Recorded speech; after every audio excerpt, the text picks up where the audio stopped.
On this episode of Cocktail Investing, we explain the power to be had when combining global macro insights with our thematic investing approach.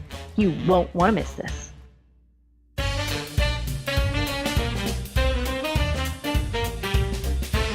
All right, it is that time once again. Welcome back, old listeners, and welcome new ones to the Cocktail Investing Podcast, where we look to distill everyday noise into clear investing signals.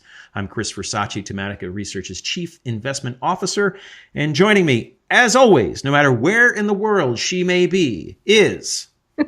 Lenore Hawkins, Chief Macro Strategist. That's right. That's right. Well, I mean, I always joke from time to time that we never know where you're going to be, but yet somehow you manage to show up, which is always nice. I do. Isn't that good? I'm like a bad penny. Keep showing up. Yes, I will leave that there. Let me just go over. You know what we're talking about today, by the way, on the podcast? Yes, I do. You do? Okay. Well, yeah. I hope, the last two podcasts have kind of been something we should have done a while ago. That's 55 and 56, where we talked about, why we look at the world through a global thematic macro lens. You do. And why we look at the world through thematics as well. And now we're going to put that together. So this is kind of like our third arc in the story. And I hope to God that, as we do this, it is more like Return of the Jedi, maybe the upcoming Avengers Infinity movie. I say that because as you discovered when you asked me a bunch of quote unquote revealing questions on the last podcast, I'm a huge fan of Batman. And I'm just hoping that we do a better job than Christopher Nolan did on that Dark Knight Rises. Man, that was just a weak capper to a trilogy, I have to say. So I'm hoping we can do a little better. I think we can. But before we do that, let's do a little housekeeping items. This is where we ask everyone to march on over to thematicaresearch.com. Check out our wares, everything from Lenore's weekly wrap to, cap the week with all the important stuff you need to know heading into the weekend and what might set up for the following week. Then there's the Monday morning kickoff, the primer for the beginning of the week. We've also got our premium products. We've also got past episodes of the podcast, which you can also take a look at on iTunes. And of course, we would say subscribe, and comment. We'd love to hear your feedback. All right. So Lenore, let's talk about how we put together global macro with thematics and do what we do. And I guess my first question, I'll pose this to you, Lenore, is, anytime you got to mash two things together, I always kind of wonder, is it like putting together a peanut butter and jelly sandwich? And I say this because if you've ever put peanut butter on bread and then try to spread jelly, you can't do it. If you ever try to put jelly on a slice of bread and then put the peanut butter on, you can't do it. You got to put peanut butter on one slice, jelly on the other, and then put it together. So what do you think? And it's not so bad if you put a little bacon in the middle. Probably. There is nothing that is not improved by a little bit of bacon. I totally agree with you with that. My inner carnivore is saying that. So maybe the wind up, yeah. Okay. I'm not really sure what the transition there is, but smooth. Right. So how is it you think that we kind of do this? Because I'm at the point now where I view it where it's kind of like riding a bike. Like we just have this rhythm and it just happens. But of course that's not the case. No, I think first off is just observing, wow, there's something that you're starting to see a theme and you're seeing it evidenced in lots of different places. And then it's, okay, well, I'm seeing something, but now what exactly is it that I'm seeing? Because what you're seeing is a manifestation, but what is really driving the manifestation of it? And then that's the taking a step back and saying, okay, what could possibly be causing this? And that's where we get to the intersection of the demographics and psychographics and economic changes and all that. And what I think the global macro really does is it gives you kind of that big picture context to understand the trends. And like you were saying, with some of the themes, there really is a direct macro influence or actually driving force behind it. And some of the others, it's more a secondary effect. Like there's some other macro. Subdued is the word. Yeah, it's subdued, or it's a derivative of something that's going on in the macro. But one of the things that is important for investing is to always take a look at least at the context. You want to take a look at the big macro picture to see if what you're seeing is this a theme? Is this a long-term kind of a thing? Or is this just some sort of a short-term, more of a quick cyclical, like a couple of years sort of thing? What kind of timeline are we working on? And when you're talking macro, you're talking much bigger picture, longer term. Well, I think when we look at, all of our themes, that they tend to be longer in nature. They're not trends, right? So, no. They tend to be anywhere from, on the short side, maybe a year out, but more like 2, 3, 4 years. So they're more evolutionary. Some like connected society are extremely disruptive, right? And there's a number of ripple effects and changes. And in fact, we were talking not too long ago that while the internet was commercialized in 99, 2000, it really wasn't until 2012, 2013, maybe a little later, that we actually really began to see the true disruptive nature of it. Where it was really upending entire industries. Yeah, absolutely. And even then, after that, we have to remember Amazon Prime and 2-day shipping came later than that. So there's still more reverberation. And that's where you really need to have you have to have the macro in the context. Like you're talking about one of our themes, a disruptive technology, the internet.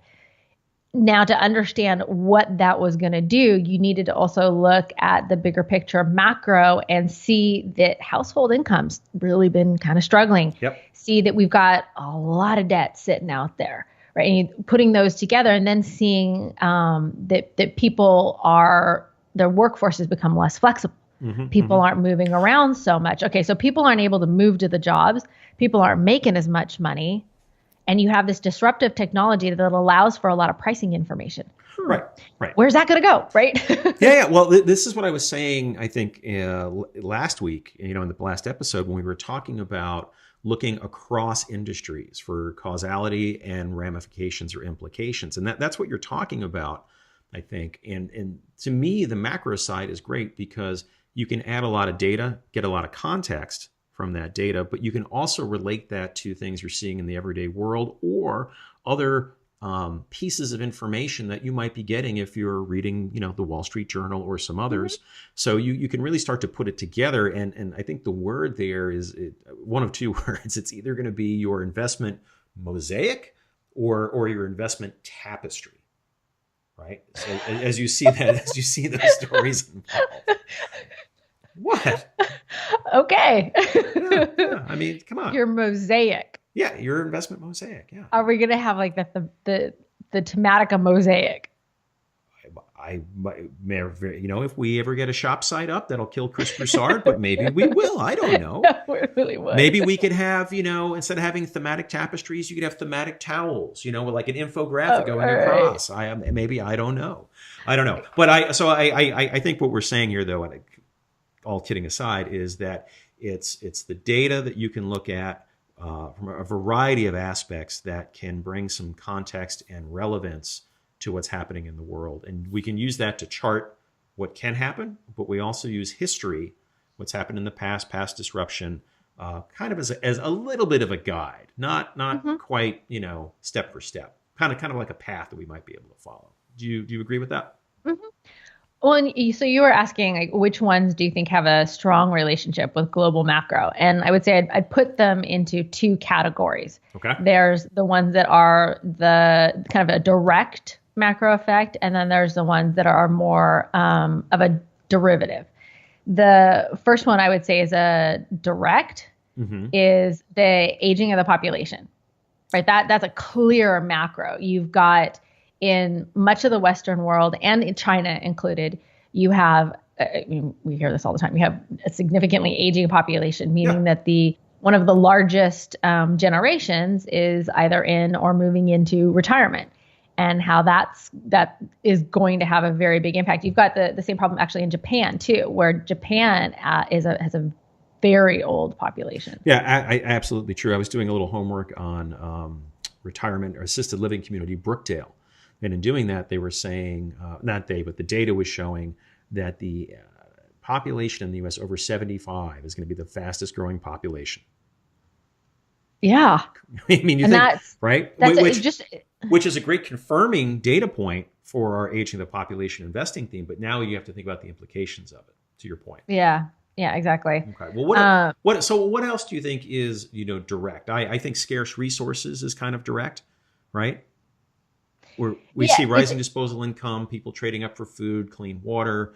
When you have other that things. the emerging wealth in the emerging economies. Yeah. That it's like you've got China and India's on its way, and at some point we're going to probably start seeing that out of Africa as well.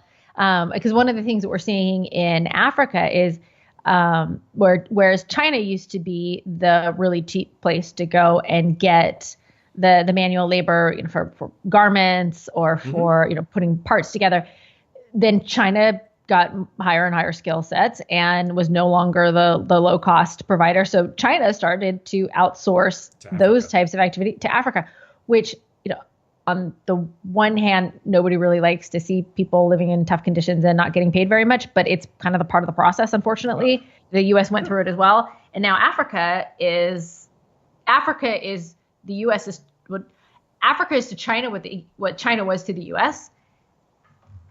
Yes. I had to think about I had to think about that for a second.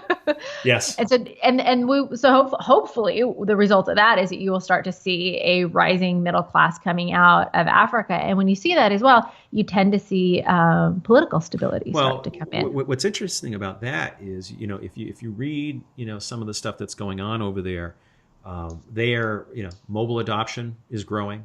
Yeah. They're in Africa, they are adopting mobile wallets far faster than we are in the United States. Because, again, like we've talked about in the past, they can do a infrastructure leapfrog.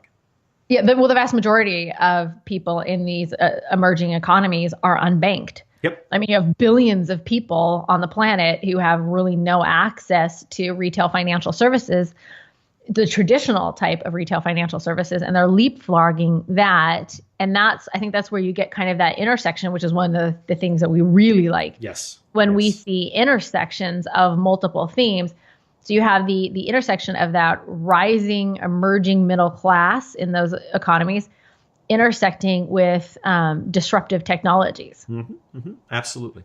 And I think a third one that is direct, how could this one not be, which is our economic acceleration and deceleration theme. Yeah, well, that's kind of a given, right? Yeah, that's kind of a given. Okay. But you were talking about some indirect beneficiaries. So when you say that, what are some of the ones that you think of? I'd say one of the indirect ones would be affordable luxuries. And what that affordable luxury is, it hits on both sides, where you have in the developed world, where you have that aging of the population. And with the aging of the population, that means that you have a slower growing economy, because an economy grows. My mantra, right? The economy grows. Go right ahead. The growth of the labor force and the growth of productivity, right? Those are the two things that dictate economic growth. When you have an aging population, if you don't have a lot of immigration, and kind of by definition, if you have a ton of immigration, then you're not really concerned about an aging population because the workforce is growing. So in the developed world and in Japan, you don't have a rapidly growing, or growing to the extent it used to grow, workforce. In the U.S., the workforce has grown from where it was growing like 3, 4, 5% to growing less than 0.5%. And you also have a challenge with productivity when you're going from a typically agrarian society and then moving your way into more of an industrial, and then into more of a knowledge society of kind of a high tech like the U.S. When you go from the agrarian on over, you're making massive productivity leaps. It's much more difficult when you are a highly developed nation like the U.S., like the European nations, to have increases in productivity, right? Because you're already there. Like what massive new technology is going to come in is going to greatly improve productivity. Not to say it doesn't happen, but it's more difficult. Absolutely. So you've got those in the developed world. You've got those two things kind of working against you. Aging population. You're already a fairly highly productive population. So you put those together and you have a slow growing economy. Now with the slow growing economy, people are kind of bummed, right? Because it used to be that you knew you were gonna do really well. You were gonna do better than your parents. Is that the global macro assessment? They're kind of bummed. That's kind of a fancy economic term, the bummed factor. Because it used to be the norm in the U.S. At least it was just expected that every generation was going to do better than their parents to some meaningful degree, right? Well, that's not happening anymore. So in comes the idea of affordable luxuries, right? Because you need something. It used to have. It's a gimme, right? It's a gimme, and it's the little things that kind of make you feel like, all right, life's not too shabby, and that also benefits in the emerging economies. These emerging economies that are getting that first taste of affluence. Yes, and I agree with that. I also think there's a little bit of status that goes with those luxuries too, particularly certain ones. Whether it's cars, clothes, those type of things. Maybe having an iPhone X, for example, $1,000 price tag, something along those lines. So I think that's absolutely true. What about? There are some to me that have a little less of an influence from global macro, like maybe safety and security, or certain aspects of our safety and security. I don't know that cybersecurity, for example, is really tied into global macro. No, I would say the aspect of security that is more national security. Yep. Totally agree with that. Like security kind of at the local and the home level. When people become more financially insecure, and it kind of goes both ways. When in the developed world, like when people become more financially insecure, they start to get more protectionist, right? We're becoming more protectionist about our economy. Kind of like what we're seeing now. Exactly. And people can be a little bit more protectionist about their homes as well, right? Because you crime rates can kind of go up when people get a little bit more desperate. But you also have the same thing, the safety and security in the emerging economies, because as affluence there increases, and it doesn't always increase kind of evenly across the entire culture, you start having people who really didn't have things that they felt were really needed to be protected. Now they're starting to feel like they need to protect them. Yes. So you get it on both sides. Okay. But yeah, that's more of a derivative. Yes, I agree with that. The other one that I think is a little derivative is tooling and retooling, right? And because we look at the data all the time, Well, that tooling and retooling is only about like you can't get a job. Exactly. So we look at those people that have fallen out of the workforce. Right? Yeah. We look at those people who were mildly attached to their jobs, people who have gotten jobs or working two jobs, something along those lines. But at the same time, we hear about companies that can't find the right type of skilled work sets. And that kind of comes in where we talk about the intersection of demographics, economics, regulatory forces, right? One of the things with the tooling and the retooling is we've seen a real drop-off in labor mobility. And by that, we mean the United States used to have one of the highest labor mobility rates in the world. And that meant that people picked up and moved to where the jobs were. And we had a very flexible. But that was I'm just thinking as you're saying that, like my parents didn't do that, right? And I think there was a certain period of time where that came into vogue. I don't know if it was like the late 70s, 80s, right? I would say it's not so much about the being in vogue as that, because when you think about forget an obvious like new manufacturing plant opens in a new state. I think you're thinking that. But it's more than that. It even goes down to the level of like a lawyer and a hairdresser and a seamstress kind of stuff. I mean, the support stuff, because when you have a lot of flexibility in the workforce, whatever region of the country is booming for whatever reason, everybody can kind of move there. Like when we had energy booming in Houston area, right? In Texas, when you had a big boom there, you're going to have a lot of people are moving there directly for that industry, but then they're going to want restaurants, dry cleaners. They're going to want all that stuff. Right. The tough thing that we've seen that's happened in the U.S. is been on the regulatory side, where it used to be that like 3% of jobs required some sort of licensing, and now we're like well over 30%. And those licenses tend to be at the state level, and that makes it more difficult for you to move from one state to another as kind of population moves, as opportunities shift around, it makes it more difficult. Well, and we've also seen the problem too has been with housing as well. I was just going to say that there were there were a number of people who were swallowed or underwater, if you will, by their mortgages, and they could not get out from under their own house. Yeah, so that really impeded the ability to move to where their jobs were. And at the same time, I read something.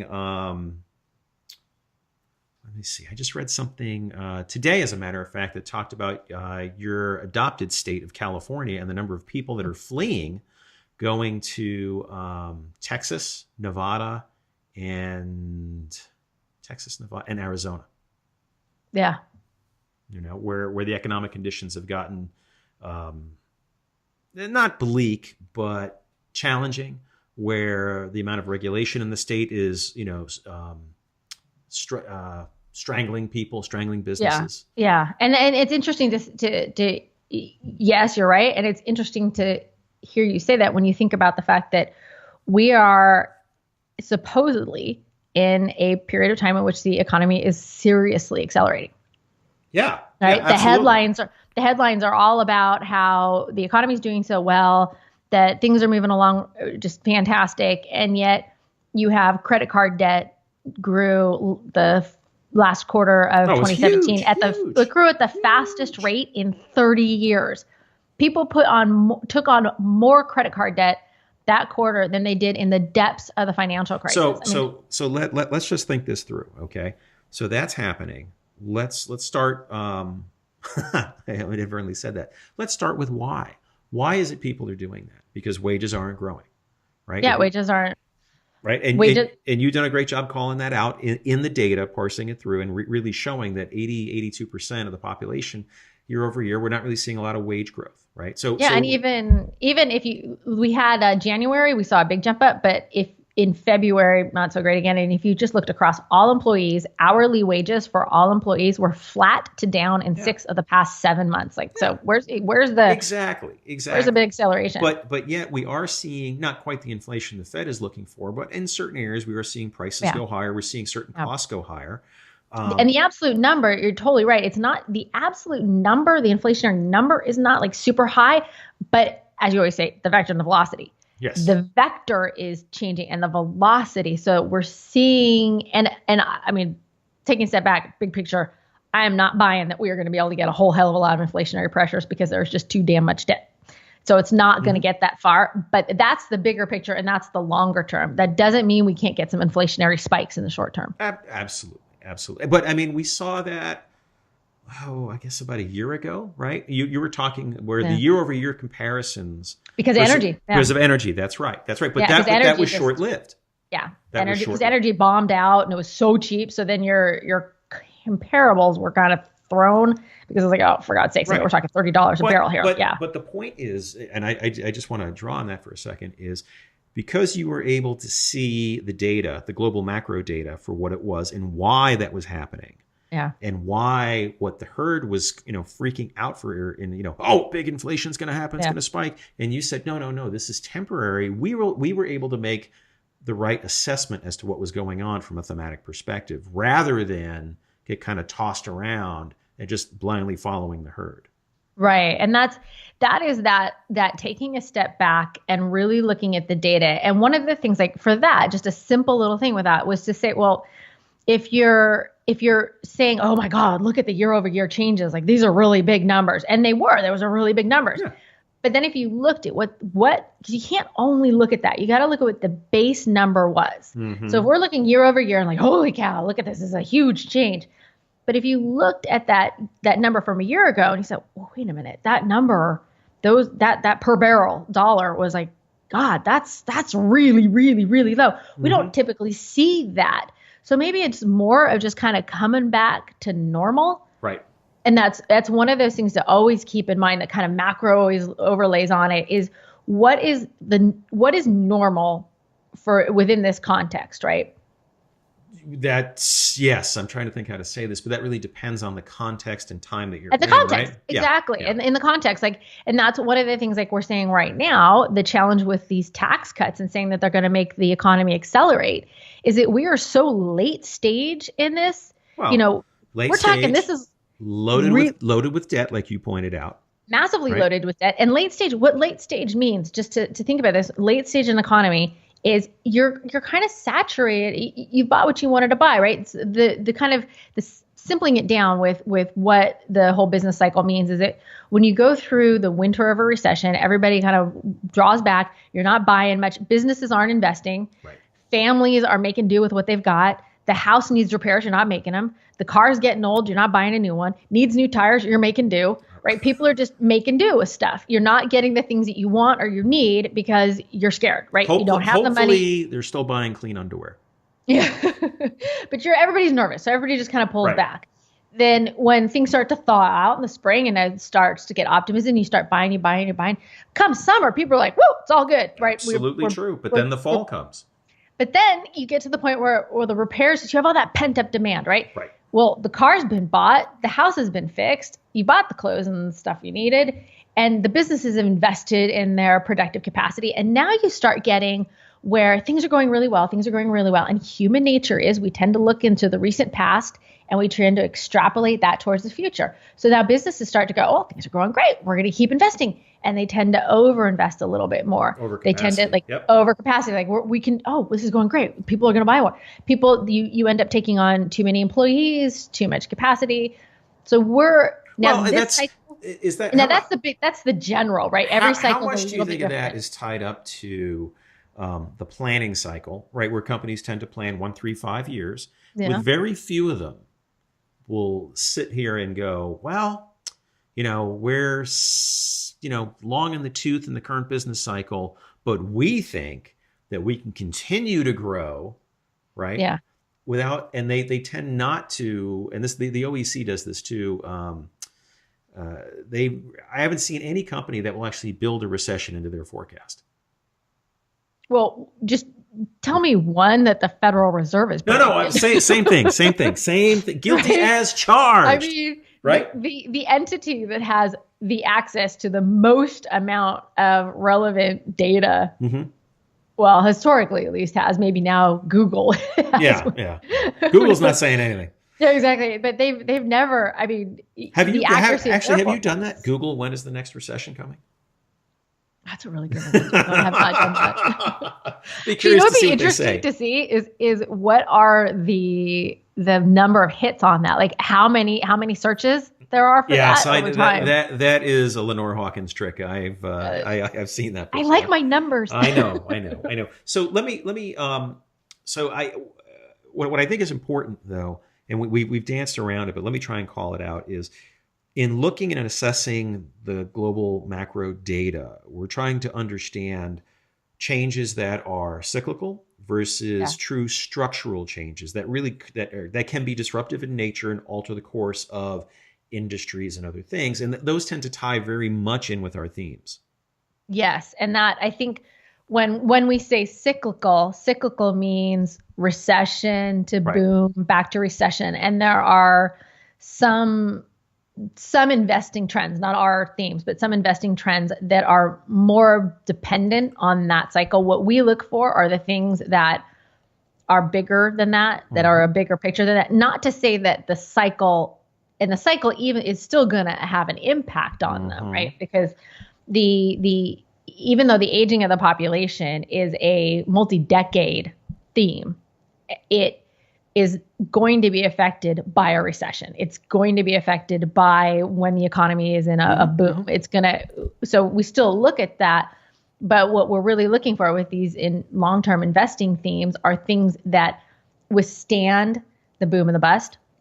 Correct. That are longer term than that. You're more in tune with physics than I am, but I think you're talking about these secular changes throughout the cyclical nature of the economy and that having a impact to their amplitude.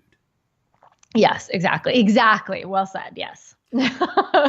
Good job. Yes. And I don't need to regale the listeners with the notion that the economic cycle closely resembles the cosine sine curve. wave. Yeah. Sine wave. Well, no. Sine starts up and goes down, right? Because sine at 180 is a -1, right? So you're there. Whereas cosine, I mean, just come on. Anyway, so I think that's important. Are there any which themes do you think don't get enough credit when it comes to the global macro environment that most people tend, I don't need to worry about that for this theme? Because I think about, just to go back to scarce resources for a second, I think if you've got those changes in the global economic landscape in different countries that gives way to like rising or falling disposable income, for example, that is a huge game changer on what might happen, to us here, say in the States, for meat prices, milk prices, corn prices, wheat prices. And then that tends to ripple through the system, right? Mm-hmm. To restaurants and things like that. So I think, sometimes, just to go back to the math, there's the first derivative of what happens, but we need to keep in mind the second and third derivative as well. Yeah. Right. And, as we connect those investing dots. Anything, any other quick high level thoughts, Lenore, before we get out of here for this week? I know this is kind of hitting people with like not even a 2x4. It's like a 4x6 to the head with all this stuff today.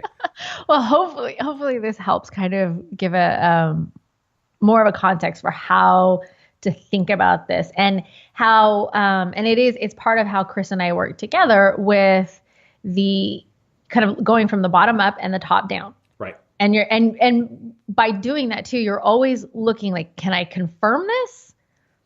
Or, and that goes from, well, we look at the economy, like looking at the global macro and looking at what the data is there, and then going into their earnings and saying, what are we hearing from them? Are we hearing things that are confirming the macro picture, or are we hearing something that contradicts the macro picture? Yeah, the only thing I would add to that is just in between, when we take the global macro and the themes, and before we get to the companies, we try to look for opportunities and pain points.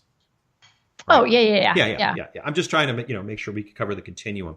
And I will give the shameless plug for the podcast, or this week, which I would say is, after listening to these 3 podcasts, obviously there's a lot more writing over at Thematica Research to help put all this into context in the real world, the real time. We hear more stuff about that. You will hear obviously more about this in each episode of the podcast. But I would say you might, if you're looking for a resource guide for how to do this, we did it in a book called Cocktail Investing: Distilling Everyday Noise for Clear Investing Signals. So I would suggest that maybe you go to Amazon or Barnes and Noble online or in person or whatever and actually pick it up. That might help. Just a thought. Shameless plug. Shameless plug. All right, Lenore. So I will see you next week when we tape the next podcast, and we'll be back. We'll be talking about, I think, we'll be wrapping up the quarter and getting ready for earnings and maybe some big pictures, and we'll see where we are. And we can be discussing too what we think are the Fed's next move, because we will have heard from them by then.